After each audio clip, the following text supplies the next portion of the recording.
Hello and welcome to NewsClick.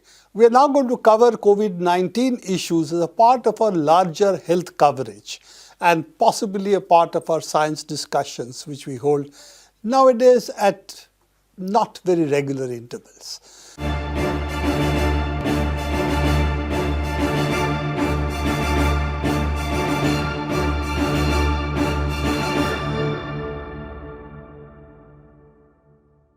So we have with us Professor Satyajit Rath, and we're going to discuss two things of concern, two COVID-19 viruses, SARS-CoV-2 virus variants of concern. One in India, which has been raised by the Union Health Minister himself, talking about how we should not continue with yatras. Obviously, attempt to argue that the Rahul Gandhi Bharat Jodo Yatra should be discontinued, and also what are variants of concern which have arisen in the United States. Satyajit, a very strange issue really.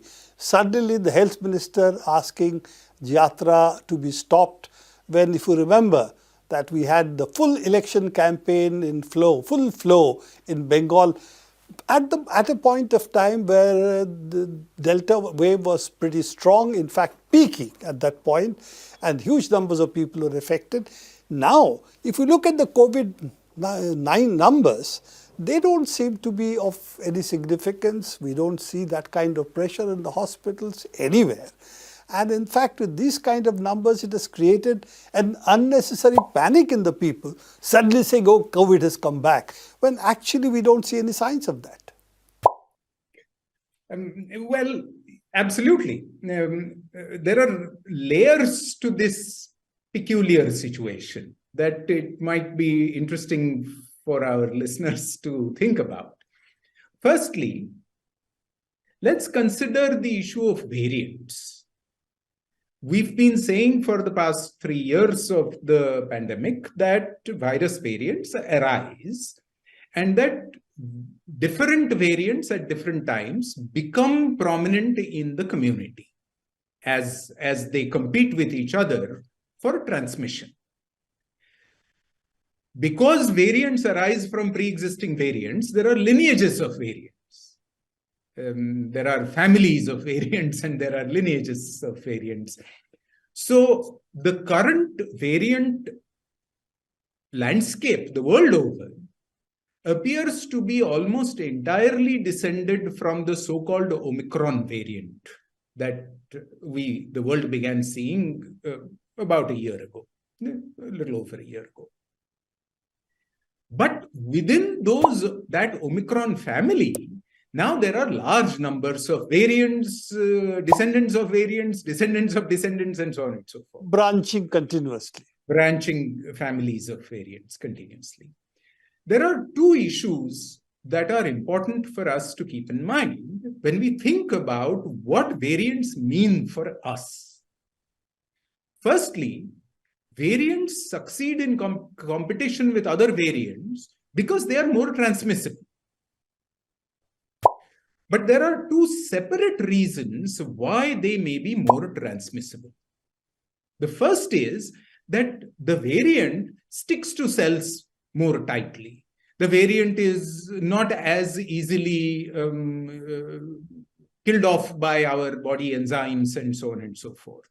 This is, in a sense, a biological transmissibility. This property, this characteristic. And what we have seen over the first 2.5 years of the pandemic has been selection of variants for better transmission in a generally uninfected population. Because the virus has been spreading amongst uninfected people. So alpha, beta, gamma, delta, Omicron, all of these were better and better transmissible as an inherent property of the virus. Over the past 6 months, what has begun to happen is that Omicron lineage descendant variants are now spreading, but they're spreading in communities which almost all the world over, China perhaps accepted, we will talk about China separately, but the bulk of the world over are either vaccinated with first year virus strain or infected with the first year or two of virus strains. And that means that viruses which are capable of dodging the immune response sufficiently to be transmissible will now begin to get an advantage for transmission. So rather than biologically transmissible, better transmissible variants, what we have begun to see over the past 6 months or so is immune evasion variants. So that's the first point that we should keep in mind. That's the evolutionary struggle that we try to protect ourselves and they try to evade. The virus then has immune invasive evading capabilities. That's the evolutionary struggle that takes place. Actually, if you think about it, the evolutionary struggle is between different strains of the virus with struggling with each other for survival. And which one can do it better? Therefore, exactly, our immune system comes into play. But that brings me to a separate issue that we should keep in mind when we are thinking about these successful variants. And that is the pressure on variants in their competition with each other is for transmission. Because if they spread better, they become more prominent. It's really just straightforward common sense. Nowhere in this is there selection for being able to cause more severe illness. And in keeping with that, over the past 3 years, we have not seen any major change in any of these variants in their ability to cause severe illness. Delta was the only variant which caused measurably severe illness more frequently. But other than that, there is no general trend of increasing severity of illness at all. So we need to keep that in mind and not scare ourselves with nightmares of the virus evolving into more and more dangerous strains or anything like that. The virus, in terms of illness, does pretty much what the virus was doing a couple of years ago. It is far more transmissible, and it is now beginning to be transmissible even in previously immune communities. That's what we should keep in mind. And it's on this background that we should think about the current discussion of both real variants of concern and what Eric Topol has called scariants, which is simply variants that are being used to scare people for other agendas. We'll talk about the other agenda just a little later, but there are two scariants or variants which are also being talked about in the United States. Are they more scary, or they are just other variants which are a little more further from the original strain of Omicron, and therefore may again reinfect the same people who might have been infected by Omicron earlier? Right. So let me talk about three variants. Our listeners will forgive me for beginning to use acronyms, but beyond a point, there is no helping it. So we are talking about three variants. We are talking about so-called BQ1 variants. We are talking about XBB variants, and we are talking about BF7 variants. So let me break that up. So I'm not going to keep using these names over and over again. All I'm going to say is that the first two variants have arisen in the United States, but have arisen quite a few months ago, and they are seen the world over. They've been reported in India. In fact, a substantial proportion of the inadequate genome sequencing of viruses in India is, in fact, from those variants. The third, BF7, is the scariant that seems to be a prominent virus strain in China in their current situation.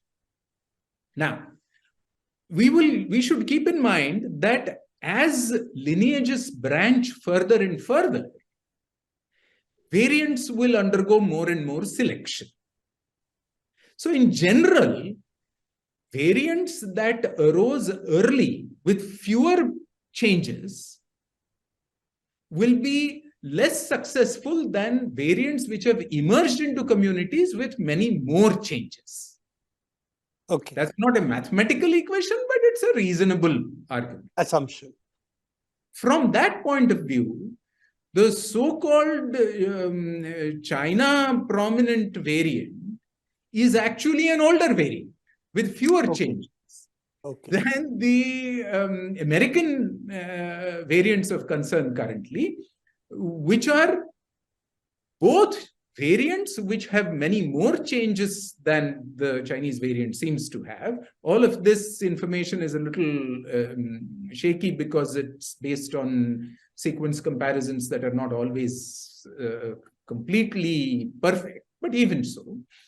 And the American variants are beginning to show more and more immune evasion properties. Okay. Which means that a reasonable, plausible interpretation of the present situation is that the Chinese variant is spreading in either communities which have never been exposed or were vaccinated a long time ago and vaccines have waned, vaccine effects have waned, and therefore these are effectively virus-naive communities. Whereas the American variants are variants which are capable of spreading in immunized, vaccinated communities. Neither of these is causing more severe illness, mind you. But as far as transmission is concerned, I will leave it to our audience to decide which of these two should be the greater concern for India from an epidemiological point of view in terms of rapidly spreading in vaccinated populations. I will just conclude part of it by saying that we should really watch the numbers. And depending on how the numbers rise, we'll have to take not an India-wise response, but a community-wise or a more localized response, which is what we have been discussing, that when the numbers go up in a particular locality, we have to take more COVID-19 appropriate measures, which is, of course, starts with masking, which we should still do, particularly in enclosed spaces and larger number of people there, but essentially impose certain restrictions on ourselves depending on the numbers in that area. And India is too big a country to think about an India-wide situation unless we have a Delta-like wave or an Omicron-like wave, where given a week or 2 weeks, the whole country seems to swing in one direction. So that's broadly what we are at. And also from what you have said, that we have not only vaccinated ourselves, most of us with 2 shots, some with booster shots, older people like you or me, but also we have also had infections. So we are relatively, we have hybrid immunization, some from the Omicron virus. Almost everybody seems to have had Omicron infections and vaccinations as well. So we are not, as you said, the vaccine naive community. Now coming to China, the figures for China, of course, depending on which source you read, is either 25 billion, 50 billion, 100 billion, whatever. But let's face it, China is a large population. If there is a peak, it's unlikely to peak in all places simultaneously. We will probably see what we have seen in India, regions after regions following different cycles of peaking, but closely connected to each other. Therefore, the peaks may be ahead or follow, but they will not be completely disparate.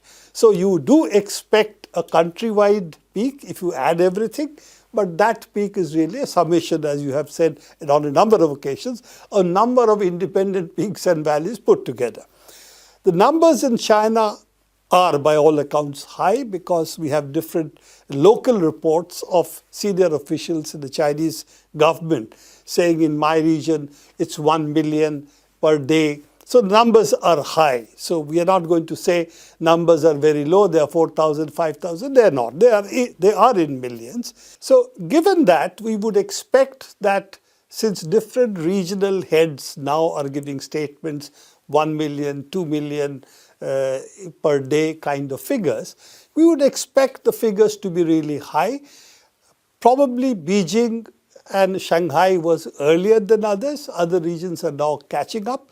And you are likely to see peaks of the kind that we have seen both in Omicron and Delta, as well as the initial peaks.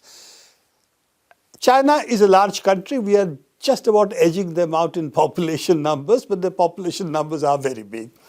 And it's also unlike India, which went through a couple of early peaks. Then we had the Delta peak. Then we had the Omicron peak.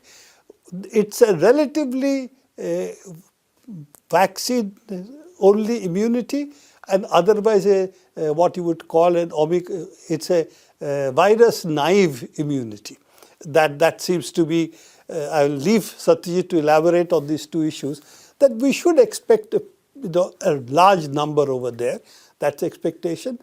But that doesn't necessarily follow, because it's a well-vaccinated population, even though about the older people there are questions. According to figures I see, there could be anything between 65 to 75% of the population, older people, have had booster doses as well.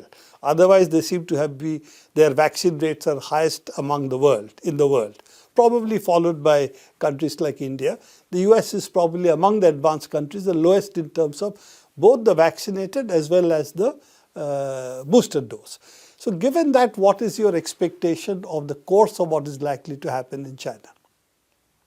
So the Chinese situation has three components or factors that I think we should all keep in mind. Firstly, China's zero COVID policy was based on a couple of assumptions. One, they assumed that they could do stringent testing, stringent, well-supported local lockdowns rolling very rapidly, and that they needed to do this because their tertiary care facilities, they thought, would not be able to sustain massive, sudden peaks of infection in communities. As a result of this, their zero COVID policy for 2.5 years was successful, but it had therefore two consequences. Number one, the entire community, barring the small minorities who haven't gotten vaccinations, but the entire community is vaccinated with first-generation vaccines, 2020 virus strain vaccines. And their ability to control infection and transmission is vanishingly low. So the community is therefore open to transmission. There will still be protection against severe illness and death, which I suspect we will begin to see as numbers begin to be reported, curated, and so on and so forth. But the fact remains that transmission is going to happen. In the rest of the world, because strain after emerging strains did spread through communities, the combinatorial immunity generated by vaccination and actual virus infection, what everybody refers to as hybrid immunity for some odd reason, is more likely to provide some better restraint on transmission. So China is therefore, once they lift the zero COVID policy, likely to see fairly rapid expansion. The second issue was that their zero COVID policy was predicated on the calculated transmission efficiency of the 2020 strains. And in a certain sense, the steady and rapid emergence of more and more and more transmissible strains has been an object lesson for biologists. And I suspect that the Chinese system has come to terms with the fact that as transmissibility increases, maintaining zero COVID becomes that much harder, to the point where it's not sustainable. Absolutely correct. Yeah, absolutely correct what you are saying, that what we do seem to very large number of people getting infected because it's a sudden lifting of the zero COVID policies. They had taken a decision before the protests, a week before the protests, they had taken a decision to lift the zero COVID restrictions. Unfortunately, the public health system was slow and there is an inertia. Partly because they are unwilling to face the consequences of lifting they knew that once they lift it, there will be an explosion of infections. They were just trying to postpone it to the extent that people came out of the streets. So the protest took place. The same the world over. World over. So that is very much there. But the thing is that we can discuss this separately also. The number of deaths from, again, all of it is now only anecdotal, because unfortunately the Chinese system has stopped really giving figures out. Partly because the whole system of reporting from all the places correctly, I think, is at the moment also under crisis. We saw that in the CDC as well. The people were giving figures which had no correlation to what the figures were on the ground. So, but the real crux of the issue would be whether the vaccination will produce an effect against serious illness and death, considering the Omicron variants have also been relatively lighter on people than the Delta was. So let me change this issue and broaden it a little. And that is, where have we, all of us, China, India, the US, the world, in a sense, fallen on our faces as far as the pandemic is concerned? And we've fallen on our faces in two separate factors, one factor in some places than others, but generally. We have not been systematically sampling and tracking infection and variant emergence. Some countries, particularly rich countries, as well as countries like China, have been doing it far more systematically. Our track record here in India has been nothing to be particularly pleased with. And the bulk of the global South has been even worse off for reasons of both bureaucracy and technological and resource constraints. As a result, we are not keeping as close and as nuanced an eye on the emergence of new trends in the pandemic as we should have been. We've pretended that the pandemic is over. But the second problem we share globally across the world, China, India, of course, included, but even the vaunted technologically cutting-edge rich countries of the global north.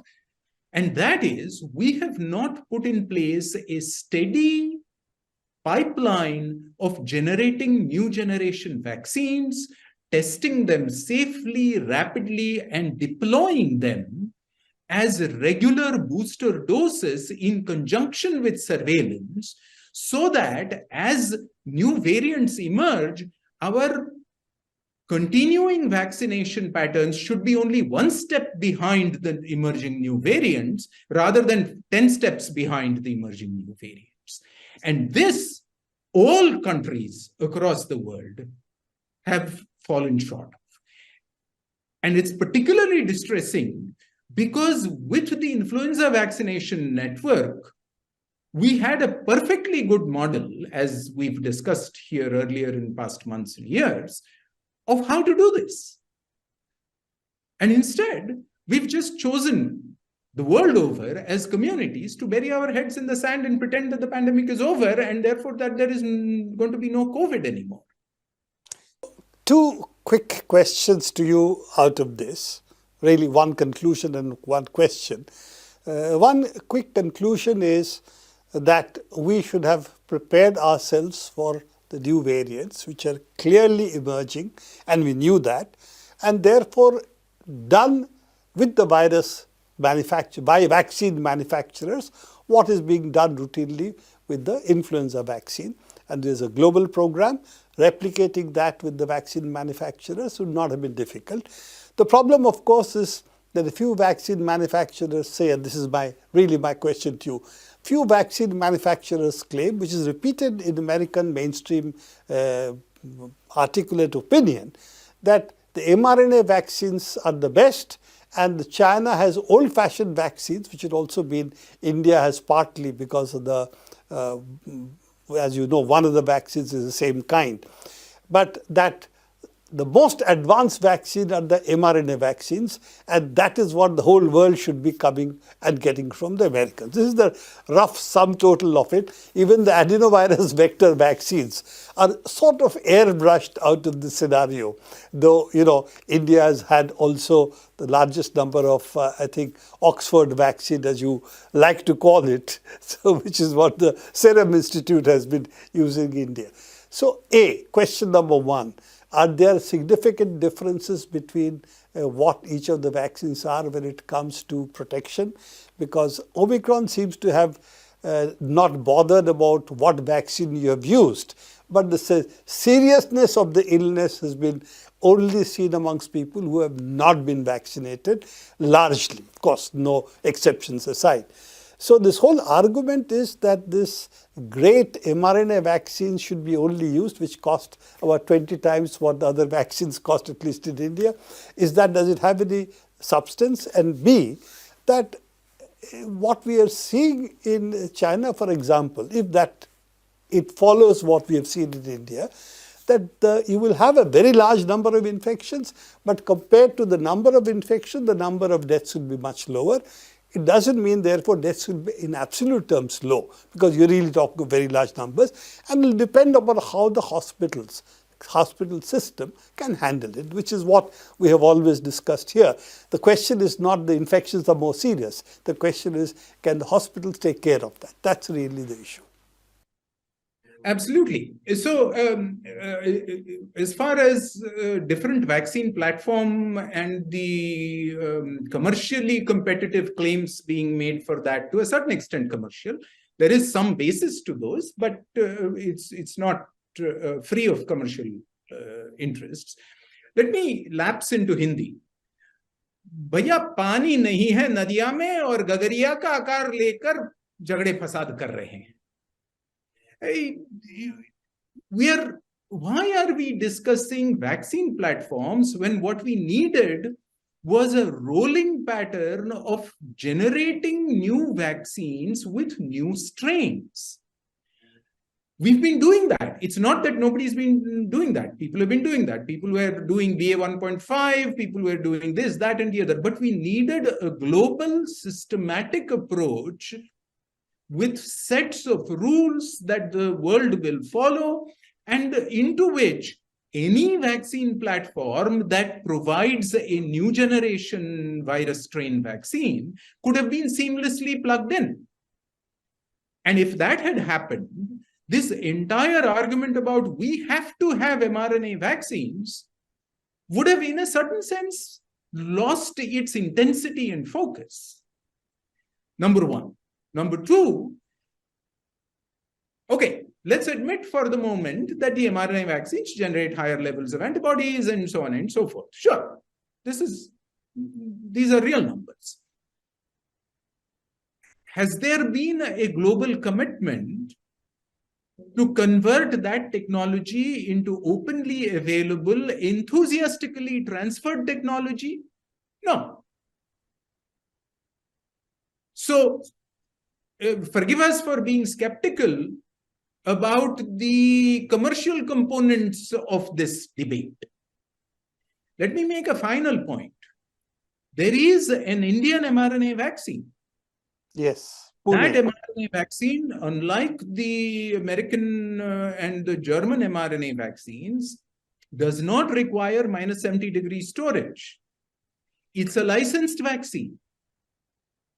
It's worth asking, has the government of India placed large orders Has the government of India talked to this small entrepreneur who's generated this vaccine with a lot of publicly funded support, be it said, to license it to more manufacturers? Clearly, the technology is feasible in India, here in Pune, where I'm sitting.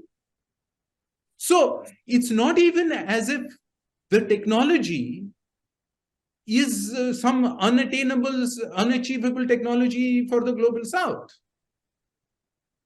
And therefore, in a sense, this entire argument about vaccine platforms feels much more like a red herring, when what we should be focusing on is, do we have a global systematic network and agreement to track strains, to generate vaccines in whichever platform feasible locally, to test them quickly, to have regulatory processes that will ensure safety, ensure efficacy in rapid movement and deployment of new strain, new generation vaccines into communities as we go along. For our viewers, this is already something which is done extensively every year for the influenza vaccine. So this is something, as again, older people we know, because we go and regularly vaccinate ourselves for each year for this flu vaccine. Thank you, Satyajit, for being with us, going over a very large area, because this has not been a small area that we are discussing. You're talking about evolution of viruses to evolution of vaccines, and what are the likely course of action if A happens or B does not happen. So it's really a large canvas. Thank you for being with us. Well, we'll come back to you on this and other issues, but it does seem that our idea that we don't have to discuss COVID-19 anymore in NewsClick, that we have to jettison and come back to you again and again when it becomes a global event, or when it becomes again something that we'll have to address in India. Not at the moment, but something still to keep our eyes on, and certainly keep our eyes on what's happening in other places in the world. Thank you very much for being with us, and do keep watching NewsClick and other shows as well.